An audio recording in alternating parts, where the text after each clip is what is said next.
Lindsay, it's so lovely talking to you. I wondered if you could talk to us a bit more about your tips and pattern interrupters, for things like the spending monster. Absolutely. So there's various things that I would suggest putting into place. So if you know that you're quite vulnerable to overspending, particularly on credit cards, and there have been some scientific studies done on the impact of your brain when you use a credit card. So effectively, when you tap either your phone or the card, there is no activity in your brain whatsoever. Your brain doesn't recognize what you've done because you put off paying a credit card. And that's why people, and it's so dangerous, and it upsets me so much because people have everything on their phones now, and it's tap, tap, tap. And especially with the younger generations, I don't know quite how we're going to teach them about the value of money. But if you have to physically hand over cash, and it's a really hard process. So if you went into town with £100 and you were going to buy your lunch and maybe a stripy top and do the grocery shoppings or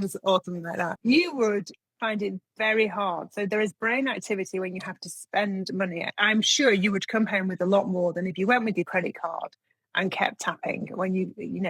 So one of the practices that I encourage is to tidy your purse up, first of all, to improve your relationship with money. If you've got lots and lots of cards, lots and lots of receipts, lots and lots of stuff in your wallet or your purse, I would go into it and, pretty much you should be able to, if you need a credit card, you should be able to survive on one. I have one which is cut up, which I use for online purchases only. So if I was, for example, buying a flight, anywhere, using a credit card makes more sense because of the insurance aspects. Then I have a credit card in a drawer that I push the two sides together. So it stops me from using it in shops, basically. I love that. People do all kinds of things. People freeze them in blocks of ice, but I never, I'm sure I would use a hammer and chisel to get it out. Anyway, so your wallet or your purse should be very streamlined. And if you can use cash, if you are prone to overspending, I would suggest going on to cash, which Petronella is like the old housekeeping way, isn't it? My mum had a tin with cash in it, where you literally took your money out at the beginning of the week and spent cash. I know it's not a popular way, it's not an easy way anymore, and a lot of places don't accept cash, but I do think if you can manage to shop in local businesses, they prefer cash because they're not paying the fees. And in fact, when we were just in Australia in April, and it was really interesting because a lot of the businesses there would rather you paid in cash because they don't want to pay the fees.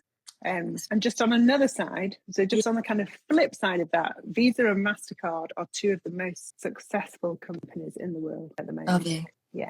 So in terms of investing, to us, it's good to have them in your shares, in your basket of shares, because their success across globally is phenomenal. However, it's at a price of spending cash. So I always try to use cash. I do try to keep it alive.